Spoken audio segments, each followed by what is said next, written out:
చాలాసార్లు cell phone signals కూడా లేని ప్రాంతాలకు సువార్త పరిచయ నిమిత్తం వెళ్తూ ఉంటాం. నా రెండో కుమార్తె నిత్య పుట్టిన 4 నెలలకి పసికందుని ఇంటి దగ్గర నేను పాలిచ్చి నా బిడ్డను వదిలిపెట్టి నేను రాజమండ్రి అవతల ఉన్న ఒక ఏజెన్సీ ఏరియాకి సువార్త ప్రకటించడానికి వెళ్ళానండి. ఆ రోడ్డు చాలా బంపీ రోడ్డు.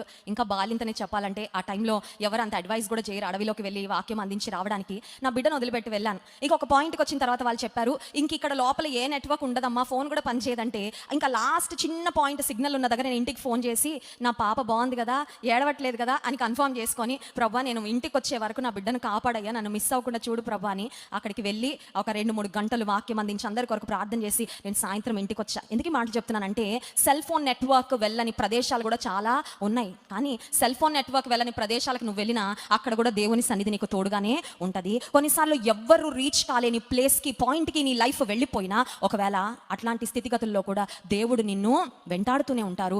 దేవుని ప్రేమ నిన్ను వెంటాడు